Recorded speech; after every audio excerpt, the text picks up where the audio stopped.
Hi, this is Debbie from Corp, and I'd like to welcome you to today's webinar, Leadership Resilience Thriving Through Change, with our featured panelist, Shelley Winter. Before we get started, a few housekeeping items. All attendees are in listen-only mode. Should you have any issues during the webinar, please use the question box and I will assist you.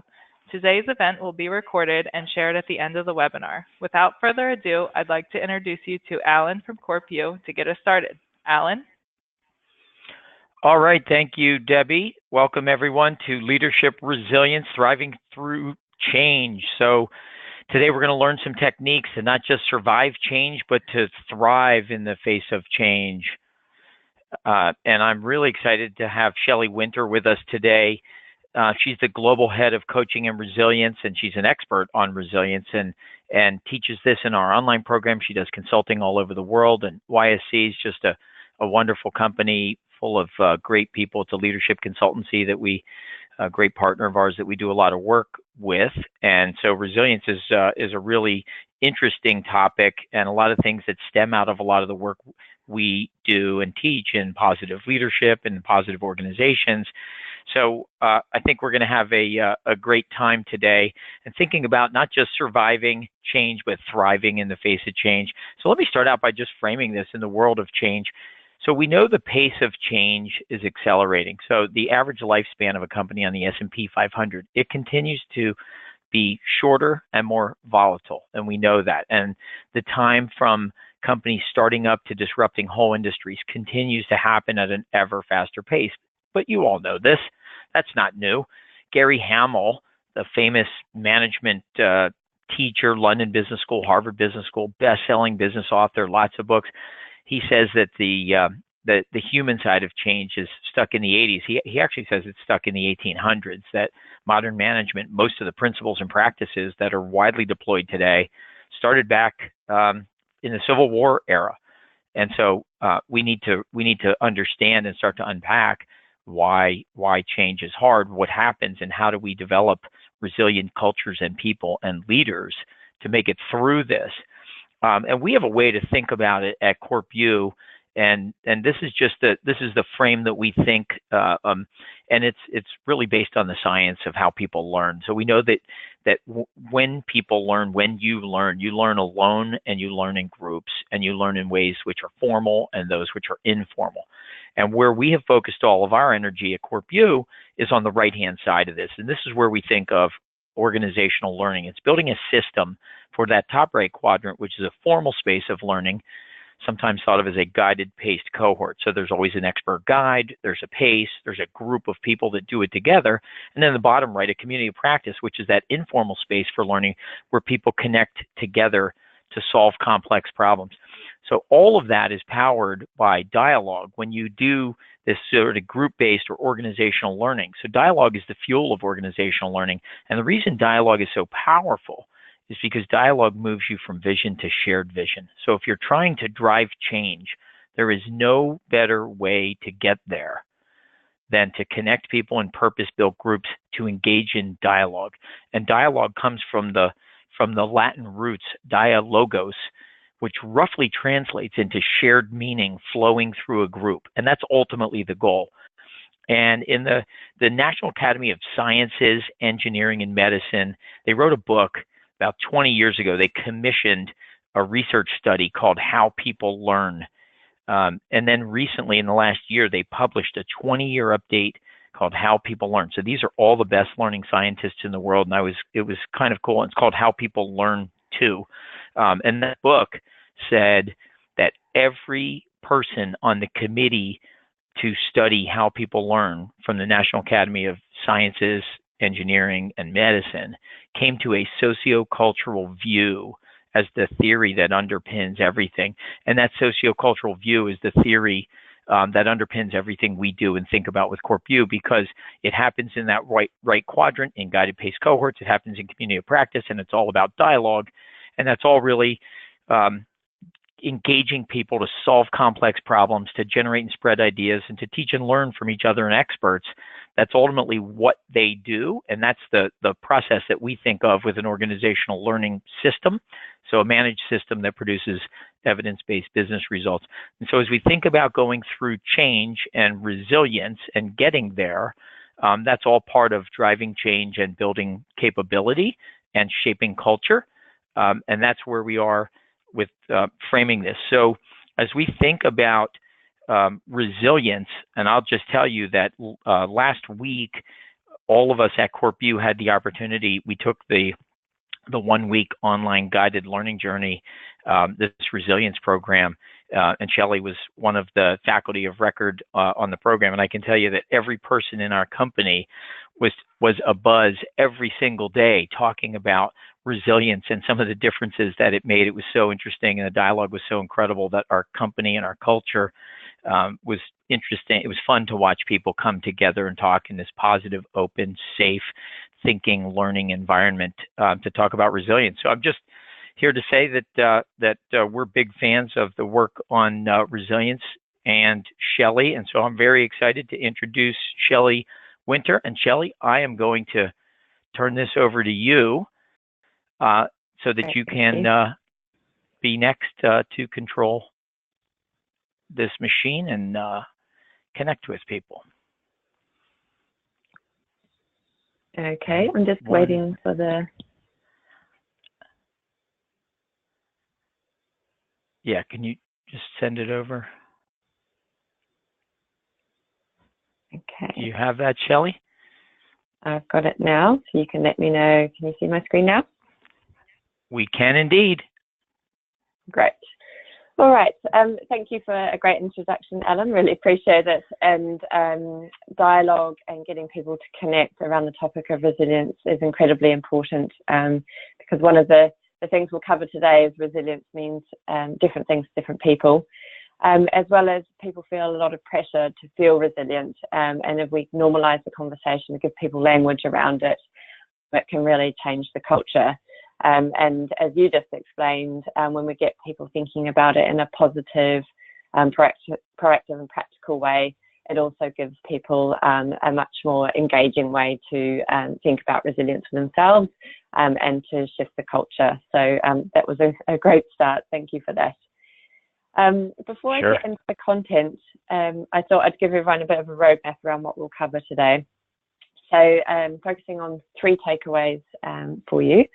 So first of all, as I just mentioned, we will look at redefining resilience. So we're all aligned around that term and what we now know from the research and what science is showing us. We will cover 5 resilience resources that you can practically develop for yourself or for your team if you're a leader. And we will finish briefly on habit creation. Resilience is around the choices we make and the habits we create for ourselves. So to increase your resilience, we need to think about it in terms of habits. So those are the 3 things we'll cover. But I thought we would start with a poll so that we can get a sense of why people have joined today on the topic of resilience. So I will get that poll launched, and we're wondering whether you've come because you've got a personal need for greater resilience, whether you're a leader who has a team that needs greater resilience, or you're part of an organisation that needs to develop greater resilience, or perhaps it's all of the above. It's personal, team, as well as you're in an organisation that needs to develop that. So we'll just launch that poll. I can see you're voting. The results are looking interesting. Yeah. Yeah, because there's like a surprise one on there, Shelley. There's one at 0, and I'm shocked. Yeah. Never mind. Someone's proved you wrong. Someone heard me.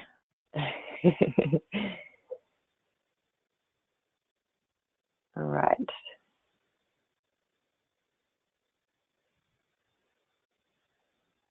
Okay, so we've closed the poll, and Debbie, can you show the results?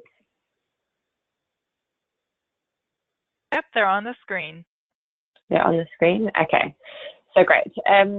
So interesting, for a while there we didn't have anyone who said team, although 61% of you have said all of the above. What I find really interesting, and one of the reasons I enjoy working in this area, is most people do come with multiple needs. Most of us have a personal need to improve our resilience. There's not many people that say to me, I'm fine, I've got what I need. Developing resilience in your team is increasing as a need, and because 61% of you have said all of the above, that just shows that a majority of us are trying to build it in ourselves and others as well. Also, the fact that 61% plus 19 say organisational need just shows that most of the organisations we work in with today haven't quite got this right. And that connects to Alan's point earlier, that we provide people with skills around change management, but it's usually around processes. We don't actually give them the personal skills such as resilience, which enable change. So thanks for engaging with the poll. I will move on to some of the content that will hopefully help answer those needs for you today. Oh, see if I can go back into the screen. Okay, so why do we need greater resilience? I will just touch on this lightly because Alan's covered it a bit. So massive shifts in technology and as well as unpredictable socio-political times and economic volatility are just fundamentally changing the way the world works. And we see these changes are really forcing companies to find new ways to survive in their market and their industry, but with frequent periods of instability. So previously, change events in organisations were discrete. You had a beginning and an end, whereas now we're finding the organisations that we work with have overlapping, enduring change and have to work out how to thrive in that context. Also, digital changes have created a life of constant disruption for us. We have information overload, and digital changes also accelerate the pace of change, which just adds another layer in terms of the need for resilience.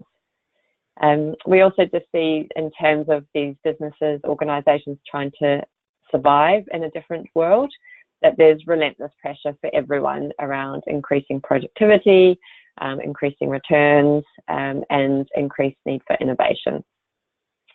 And so at YC Consulting, we're fortunate enough to work with clients across industries and across geographical markets. And in doing so, we see that everyone's experiencing these increased pressures.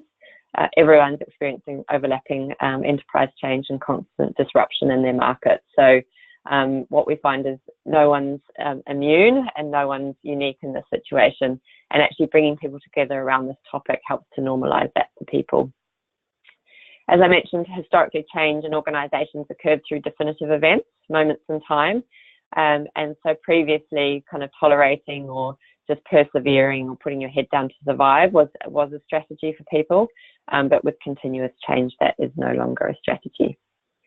So again, just another poll to get you thinking about how this topic applies to you. I'd like you to think about yourself in the last 12 months and think about whether in the last 12 months, have you experienced a significant personal or professional change? Have your team gone through at least one significant change if you're a leader? And thirdly, do you or your team anticipate a challenge in the year ahead? So I can see the votes coming in. Got a good spread so far. And for this one, you can tick as many boxes as apply to you.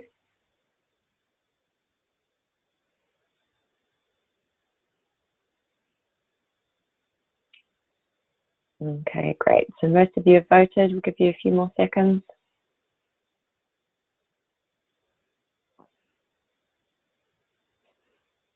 And what I find actually while the last few people are voting is often when we do ask people this question, even though it might feel like quite an obvious question, people don't pause to think about the personal, the team, and the organisation, the past and the future anticipation.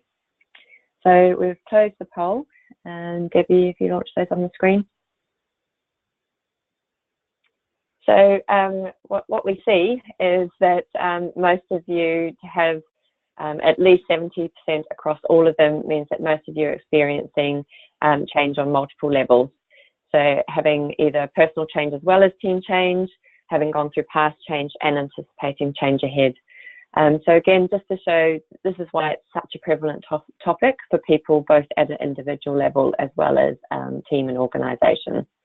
So thanks for engaging with that. So some trends, just to share with you some trends that we're seeing in this space. First of all, resilience, the term can be a bit overused and at times misused. And what that means is people can talk about the need for resilience in organisations and assume they're talking about the same thing, but not necessarily. So if you're talking about it in your respective organisation, it's worth clarifying with people, what do we actually mean? What would more resilience look and feel like in our organisation? And often at times people are using the term to refer to behaviours or strategies that historically we thought did represent resilience, but actually diminish one's own resilience. So this might be things like not showing emotion, trying to go it alone, or relentlessly persisting towards your strategy without stopping a review of whether that is the right strategy. The second one is that resilience is now relevant for all levels. So I've been interested in this area for some time now, and previously it was mostly the senior leaders that needed the resilience to lead the change. Now, because change is enduring and it happens at all levels, we find that everyone in the organisation, all layers, need to develop greater resilience to be able to thrive within a context of enduring change. Organisations are recognising that resilience is a key capability. So at YC Consulting, we do a lot of assessment work as well. And we're seeing that this is one of the asks, again, for senior leaders, but as well as for other levels. And lastly, burnout and exhaustion is becoming more visible. Our digital world means that we put our lives on show, but it also has created a platform for people to talk and share about their experiences. People are becoming more open around mental health challenges, and as a result, we're seeing more leaders putting up their hands and sharing that they are having challenges experiencing burnout or exhaustion. So I won't go into the research today, because I always find that people are more interested in hearing the practical part. But what we did is we combined research into the literature, looking at children that develop resilience in early childhood, looking at adult development of resilience, looking at workplace development of resilience. And we combined this with our client experience of developing resilience in the workplace and brought those two research streams together. And many people still think of resilience as something fixed, that you're either born with or you're not. But that is actually not the case. Resilience blends a mix of preparedness, responsiveness, and it's about the ability to learn and grow through the experiences that you have, rather than just the ability to respond. So what that means is it is dynamic, so our resilience can change. And as I said earlier, this is related to our habits, which I'll talk more about. So our resilience can fluctuate. We might have been more resilient last year, and that's because we were prioritising good resilience habits. Or we have the chance to develop greater resilience this year, January 2019. It's a great time to be talking about it. So it can be cultivated in times of low stress, not just in the face of challenge, because it is about the choices we make and the habits we build. So I always like to talk about thriving, not surviving. We used to think of resilience as a bounce back response. It's not a response, it's the strategies and habits that you build, and they are the choices that you make for yourself and for your team. So just to give you a definition of resilience, so it's the ability to grow, adapt and perform through times of change and challenge. And then the second bit we're going to talk about today is, because it is dynamic, it is developable. As a leader, you can be developing it in your people. I work with a lot of leaders who worry about whether their team, their people have sufficient resilience. But as a leader, it is something that you can cultivate in your teams. So we like to think about leadership resilience then as a collective resource that leaders develop in themselves and those around them. It doesn't have to be a direct report, it's the behaviours that you encourage in others. So again, just to think about how we can approach this differently and proactively, what I've found in working with organisations is that historically, when we've thought about the helping people to deal with the load that they have, whether that's the amount of change they're dealing with, the amount of challenges they're facing into, or the amount of pressure they're experiencing across their life and in their workplace, to be balancing that out with wellbeing resources. So I've seen lots of great interventions from organisations encouraging people to take their vacation, encouraging healthy eating habits, bringing in nutritionists, encouraging good sleep, bringing in mindfulness, which is a fantastic resource, and encouraging exercise. So those things are all great, and they should be one stream of our resilience strategies. They help us make sure that we're looking after the basics in our life, but managing energy is not enough. And that's because if we think about the change that we're dealing with every day, every week, unfortunately, just sleeping well, eating well, taking holidays is not enough to help us get through that.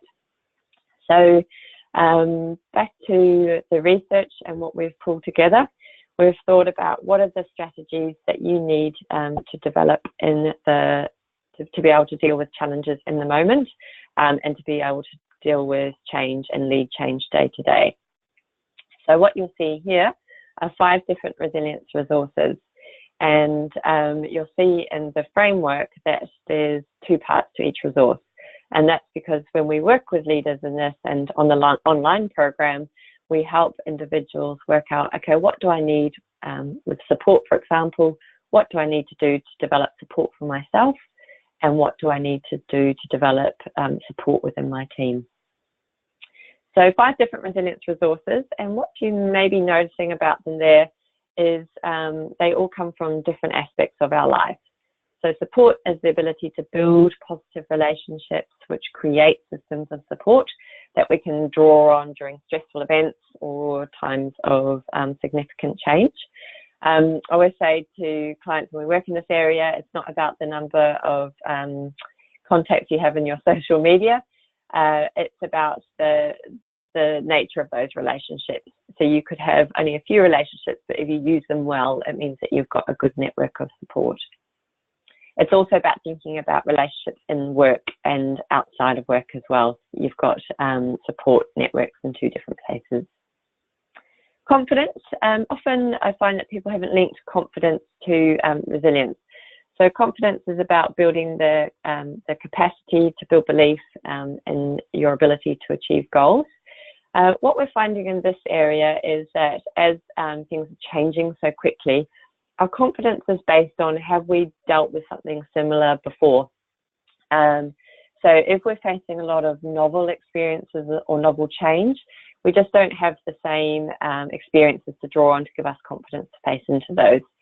So again, as an individual or as a leader, there are ways that you can incrementally build that up, and also to focus on what have we achieved so far towards a much bigger goal or bigger vision to build confidence and momentum. Striving. Striving is one that I love to work with in a coaching context, as well as I find online there's often a lot of discussion around this. So striving is the ability to persevere, but by seeing multiple routes to your goal in the face of challenge. So this is one where often people make the mistake that they think they just need to put their head down, and striving, persevering at all costs is a great approach. But actually pausing, looking at the bigger picture, checking in with your purpose or your vision, and thinking about different ways to reach your goal is absolutely essential in the context of ongoing change. Continuing on our path just it isn't often an option for us when things change so quickly. Recovery, I'll talk less about this. So this is the wellbeing strategies, the piece I think that most people do well, or their organisations are supporting. The bit that is often missing is I find organisations provide their people with some wellbeing strategies, but the culture doesn't support them to take those up. So something to think about is whether your culture actually supports the use of the wellbeing strategies that you provide, which therefore enable people to re-energize, rest, recuperate, and re-energize towards their goal. And then the last one, adapting and changing. So this is the capacity to incorporate learning as you go. So this is having a learning mindset, to be able to look around you and say, what's happening and how do I need to change my approach, either individually or as a leader of my team. So you'll see there 5 very different resources. And as I say, what we've found is being able to cultivate different resources enables you to have different strategies to draw on when you find that you're in the face of challenge or change. So if I come back to the seesaw, I'll click, oh, it's not changing. There we go. So rather than us thinking about just balancing the challenge and change that we have with the wellbeing strategies, we actually manage those changes, those challenges, the pressures with those 5 different strategies. And if you're a leader, you can help your team manage through those 5 different strategies. So just one other way to think about it, if that's feeling like a lot for you to take in, is resilience combines physical ways of us managing ourselves, thinking and learning strategies, as well as social strategies. So sort of every part of our life can help us build resilience. Okay, so in terms of using our time, we thought we would also think about what the business case for developing resilience is, and then I will deep dive on one of those 5 resources. So when I speak to clients about this, they'll say, we know we need to develop resilience in our people, but it's quite hard to make the business case for change. So we thought we'd do a poll with you now in this session, and think about if you were trying to position greater need for resilience in your organisation, what would be the business reason for investing in resilience? Is it a resource to help your people lead change management or deliver change? Is it to be able to effectively respond to significant market changes, so the ability to have the resilience to respond? Is it to manage increased performance pressures? Or is it to decrease employee burnout? And then lastly, the one I'm starting to see more frequently is the resilience needed to increase innovation. So I can see half of you have voted already. So just thinking about what the business case for change is. And whilst you're voting, one thing to think about if you are investing in resilience intervention in your organisation is what would be the markers of those 5 things. So if you've chosen innovation, how would you measure whether innovation increases as a result of running a resilience intervention? Okay, so most of you have voted. We'll share the results. So interesting, a real spread here. So the most significant is the enabling or enhancing change management, which it's great to see that that in the audience today you are linking resilience to change management. It is very much a strategy capability that we need to develop in people. We can't just give them processes, we need to give them the personal resources.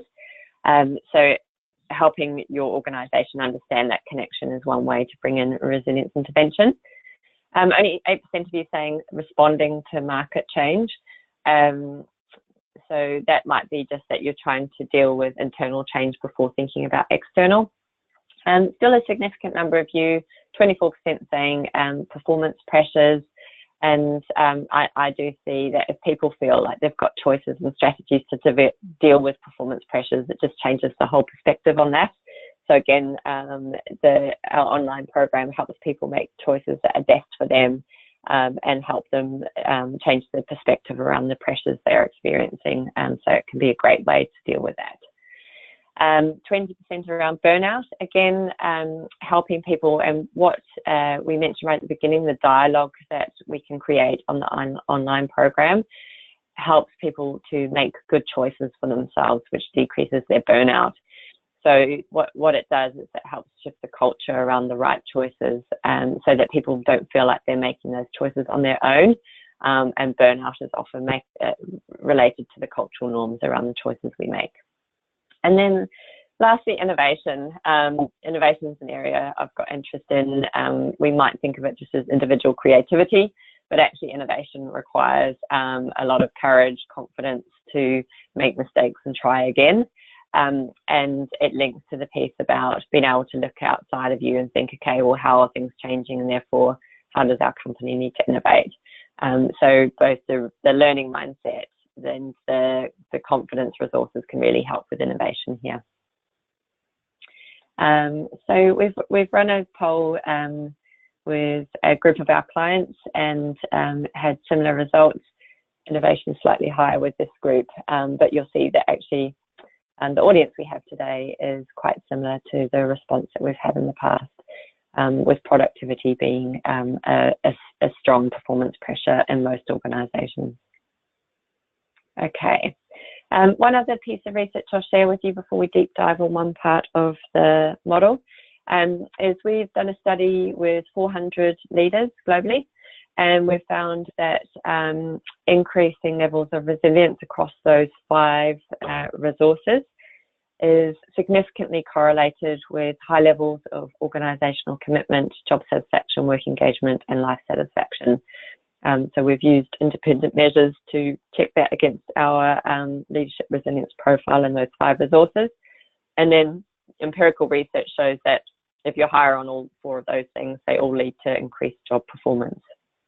So again, just providing you some information to make the business case for resilience, if that's something you're trying to do in your organisation.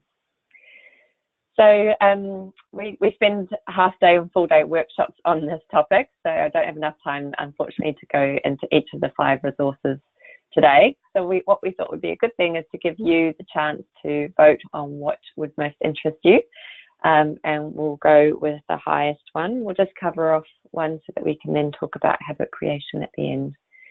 So do you want to hear more about how to cultivate support, confidence, striving, recovery, or adapting? And we'll just give you the time to vote. So think about, is it the social strategies you want to understand more about, which is support, confidence and striving are very much thinking strategies, and adapting the learning mindset. So quite a few of you have voted. We'll give you a bit longer. There is a clear front runner. So if you haven't voted, then do you want to have your choice considered? If you pop it in now.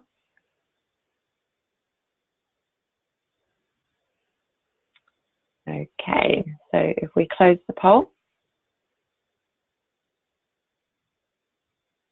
And we are seeing that adapting is a clear winner here. I thought initially support sounded off strong. So what I'm going to do, I'm just going to flick forward on my slides, and we'll get to adapting. Recovery. No, Shelley, we have, it might be our thing.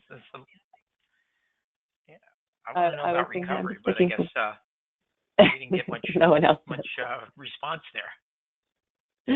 No, I was trying to pause my screen, but I couldn't get that to work, so I'm just going to flick through. I think while you're going through that, yeah, I was just going to point out that in the 1 week course, obviously you go through a lot of much more detail in each of the in the areas. So sorry about just great. That quick point. Back to you. So it's a good point to make. Actually, what we do in the 1 week program, the online program, is we help people to understand, well, what does great look like in these areas? So someone's doing this well. And then we give very practical tips on, okay, if this is a resource you want to build for yourself, here are some ways.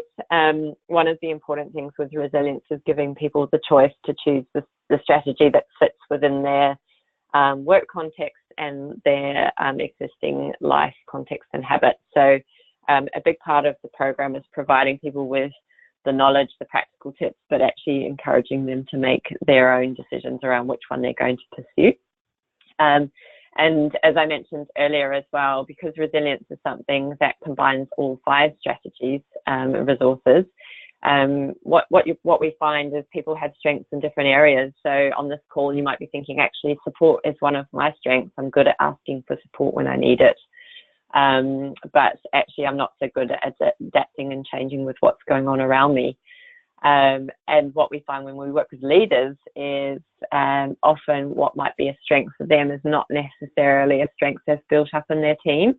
So again, if I use support as the example, if you're a leader on this call, you might be good at asking support when you need it, knowing when you need support, but that might happen behind closed doors. So you might not necessarily be role modeling it to your team, and you might be assuming that they know how and when to ask for support, and therefore you might not have built up a supportive culture in your team yet, and there are just some things that you can do formally and informally to build it up in your team. So again, just referencing the online program, we help you to understand how to do that practically as an individual and as a leader. So 41% of you choosing adapting. It's in some ways not surprising, I think, because we hear messages on social media around how we need to be more adaptable, but we often don't talk about, well, what does that actually look like on a personal level? One of the ways I like to help individuals and leaders think about it is being connected enough with what's going on around you to be able to then look at yourself and say, is my strategy still relevant? Are my team goals still relevant for what's happening around me? And where do I need to adapt the way I'm working, or adapt my strategy, or adapt my team goals to be able to respond to what's happening around me?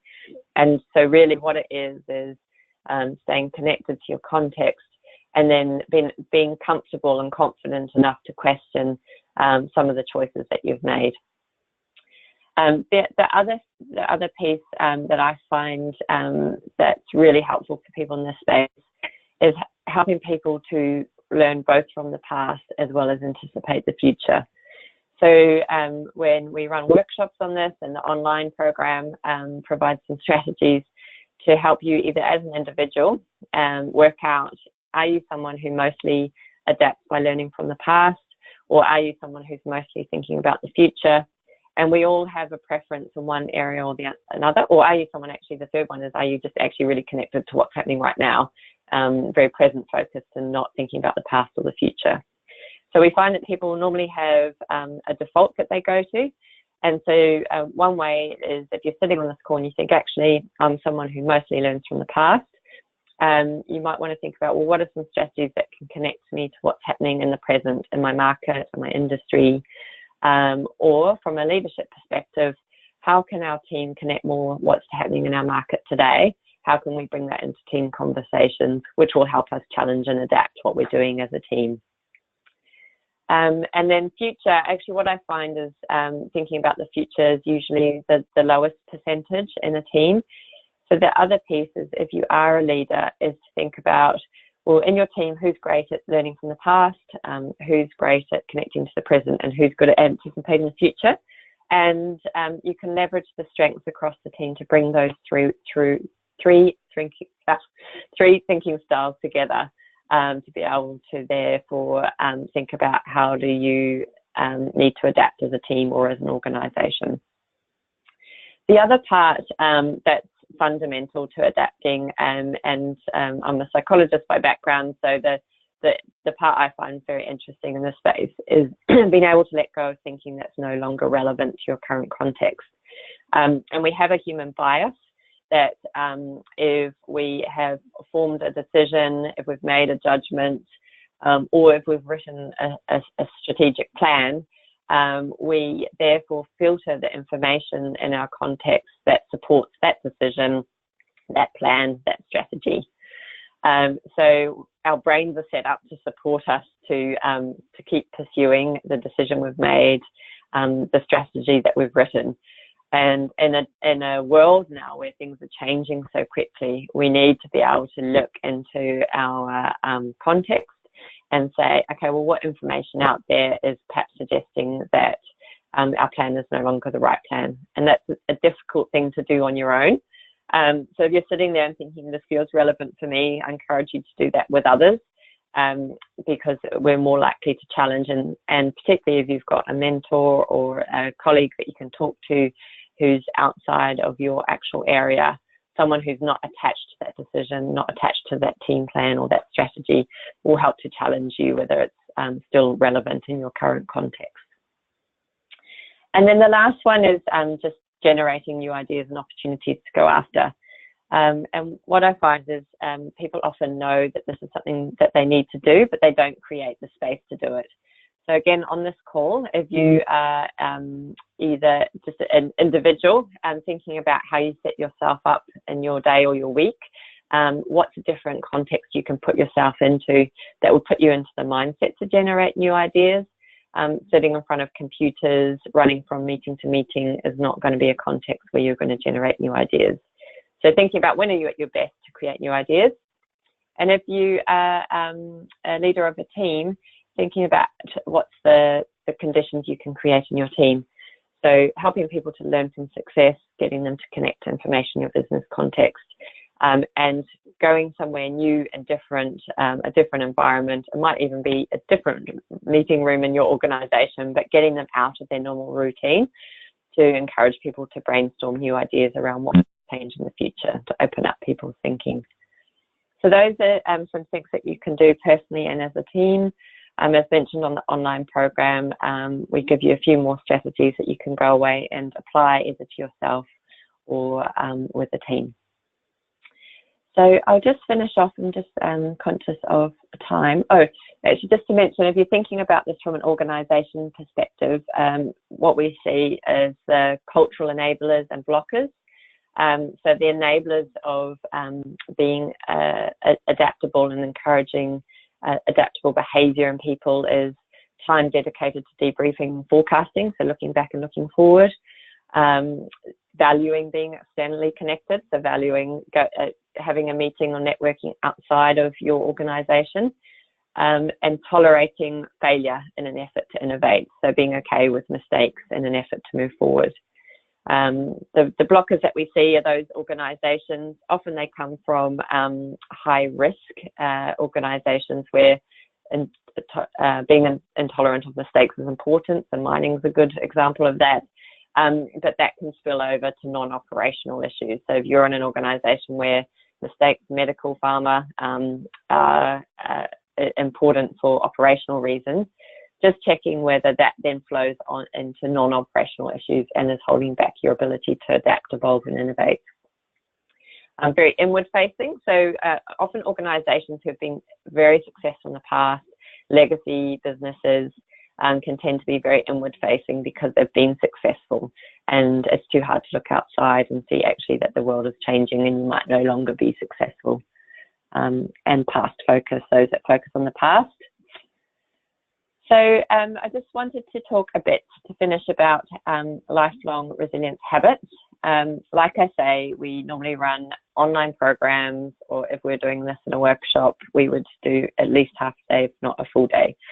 So appreciate that you've just been listening to this for a short time, but I always like to put the challenge out there to think about yourself and perhaps a resilience habit you might want to build as a result of what you've heard today.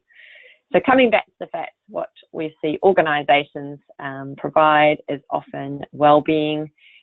These are the different interventions I've seen in an organisation, including a laughter consultant.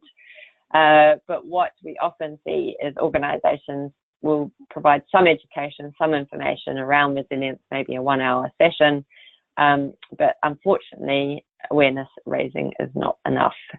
So resilience interventions need to be personal, they need to be practical, and they need to help people build resilience proactively.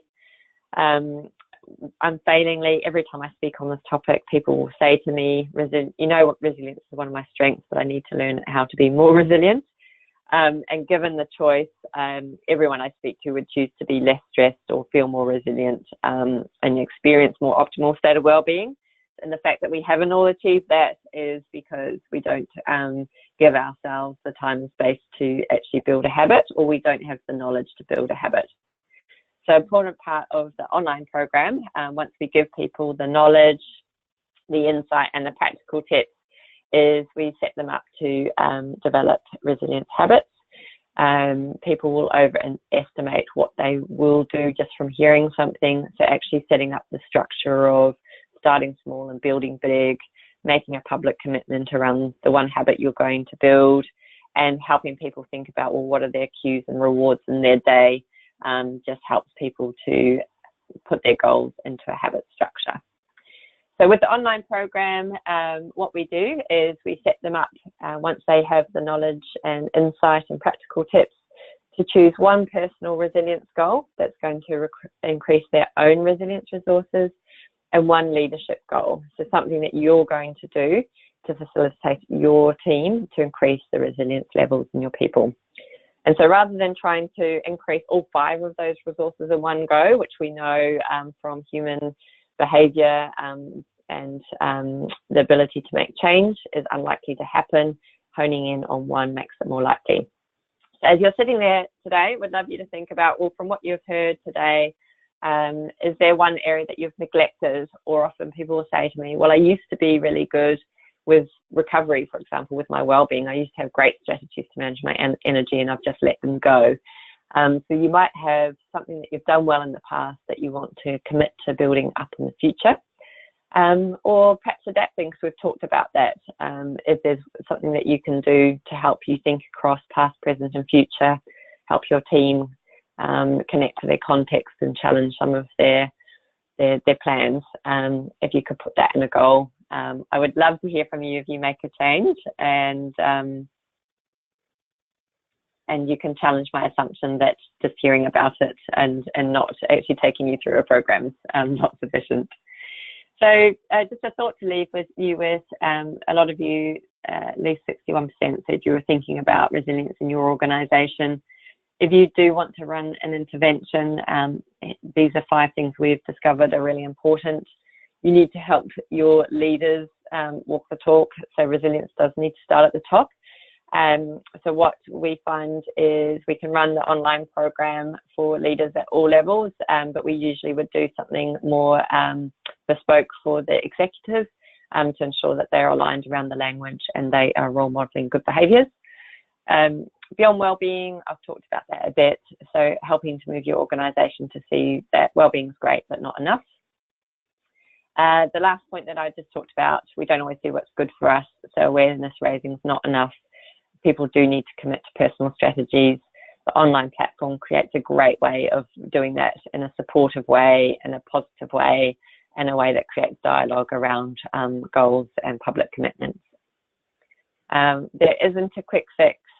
We do need to allow people time to put those into place. So connecting any resilience intervention you do to other talent and development interventions helps you to keep it alive. And lastly, it's not all about you. So we do quickly think of ourselves and resilience, but you can do things to build it in others. So the other challenge I'll give you today is, as you go about the rest of your week, to notice that your opportunities to actually encourage, support, confidence, or recovery perhaps in people in your team or those people around you. It might be your peers as well. So I will pause there with 10 minutes to go, just wondering if there are any questions from those of you today. All right, Shelley, thank you for the update. Folks, if you have any questions, put them in the question box, and so type something in. And if you have a comment too, I'd love to hear any comments that we can share, and we'll put them up. So please ask a question or share a comment. If you have a comment, you want to just give us a thought, put it in the question box.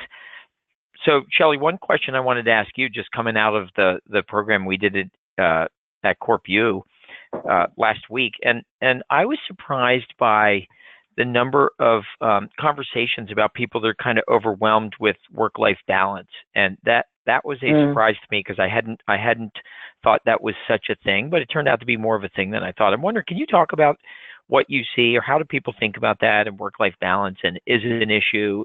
Are we a one-off, or is this common in other places, and what do you advise people to do?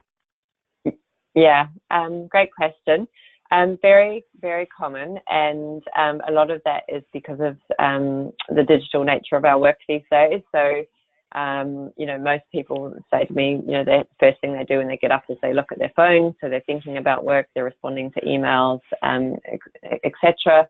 Same at night, or if we're traveling, we're expected to be accessible. So the digital nature of our work and the accessibility of being able to be contacted has really shifted the pressures around work-life balance. But what I often find is that actually organisations are very supportive of people having what I would call tech boundaries, the times when they're offline. Organisations are often very supportive of individuals getting out of their building at lunchtime, taking a break. So often the cultural messages just haven't got through. And so one of the things that we do, and on the online program, it can create dialogue around it, is to help people see where they can make better choices around their work-life balance, which might not always be visible or known to them, and creating a bit of a conversation around that so they don't feel like they're having to seek permission.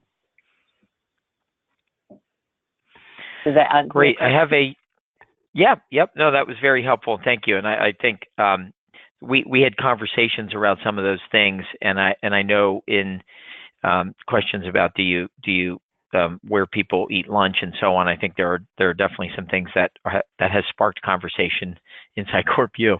But we have a question from Carrie, and a big aha moment around confidence, how it's built on past experiences, and we're entering an age where we're not going to have those past experiences. Can Shelley provide one quick tip for overcoming that gap? Yeah, great. Yeah, good question.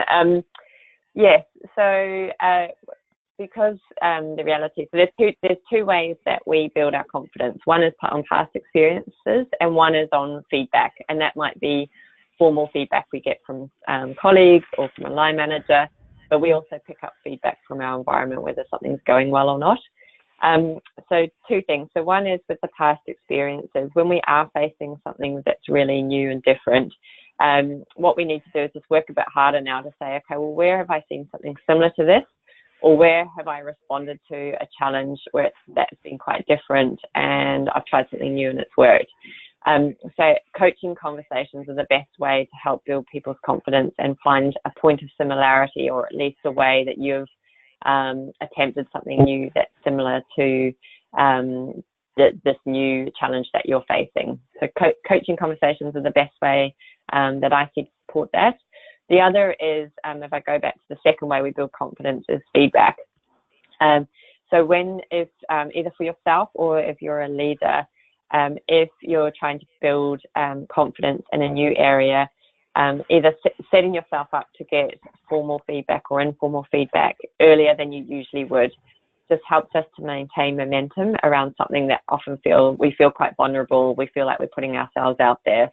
And when it is something new, we will often pick up the cues in our environment, the informal feedback in our environment that might tell us we're doing it wrong, and we miss the cues that we're doing it right.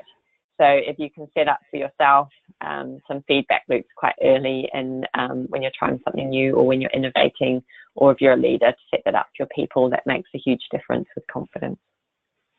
Ellen, your other point that you mentioned about lunch, I always think the interesting thing with work-life balance and recovery is it's often the small things that make the biggest difference. So if you're sitting there thinking about your own work-life balance, just making a small change can make a huge difference to your day. And it might just be as simple as where you eat your lunch. Yeah, well, and it's funny, and I'm thinking about how recovery got such a low score, and I wonder if there's a mental block where people think that recovery means that's like goofing off or not working hard, and are we so regimented in our beliefs about work ethic that we can't even, is it difficult for us to think about just taking a lunch break or a walk break around the building? I mean, there's so much good research about getting out and taking a walk and having that conversation. I wonder if there's something with this, why no one picked recovery. It seems like there's a thing there. What do you think? Yeah, so two reasons, I think. So one, I think you're right. I think people find it hard to to see that it's an issue, and some of the bad habits we've got are normalized here. And your walking meeting one's a good example. So I find I always try and do walking meetings if it's possible, and I don't need a laptop for the meeting. And I find our thinking's far more creative. You're in a different context. You have a better conversation. So those sort of small things, whilst they might look like goofing off, actually often help us be better. And I think you also referenced there's a lot of evidence that shows if we take a break, we're actually more productive. So often we have counterintuitive beliefs that you just need to push on and keep working. I don't know whether it's your 16-hour day, but you become less productive. And actually, if you took a break and then came back to it, you would be better. I think that the other possibility, Ellen, is I think I am seeing lots of organisations support bring in wellbeing initiatives. That might be that people feel like they've got access to that. But as I said earlier, whether you've got access to it or not doesn't mean that you're actually using it. So if you're on the call and that you do have access to some good support systems, if your organisation is offering mindfulness, I encourage you to take it up and make the most of what is out there. Yep. Okay. So in 30 seconds or less, or we maybe have 60 seconds, Shelley, I'd love. Do you have any? Can you talk about? You mentioned mindfulness, and I hear a lot about emotional intelligence. Can you talk about the relationship to resilience of either of those two popular trends? Yeah, great. So mindfulness, some people think it's a fad. I absolutely don't think it will be. There's so much scientific evidence around the impact of mindfulness. What it does is it has three benefits. So one is it teaches us how to switch off. So we go back to the work-life balance. Mindfulness is a way to create space in our really busy days. And the beauty of it is you can do 5 minutes of it or half an hour. So 5 minutes of creating space can help you re-energize and go into a work meeting feeling more creative. The other thing it does for us is it creates distance between our thoughts. In a modern world where we're overloaded with information, we often find it hard to detach ourselves from our thoughts. So if you're someone who experiences anxiety or underconfidence, often it's just a thought and it's not a reality. So mindfulness actually gives you a tool to separate yourself from your thoughts and can really help with some mental health challenges as well. So in terms of resilience, it's about catching it before it gets to the stage where it becomes a mental health concern. Excellent. Shelley Winter, the Global Head of Coaching and Resilience at YSC. Shelley, thank you so much, live from Auckland, New Zealand, where I suppose it is the beginning of your day on Wednesday morning. Yeah. Thank you so much for your time on resilience today and helping teach us so many new things that will help us not just survive change, but to thrive. Thank you all for your time today, and thank you again, Shelley. Great. Thanks for listening. Bye. Bye-bye.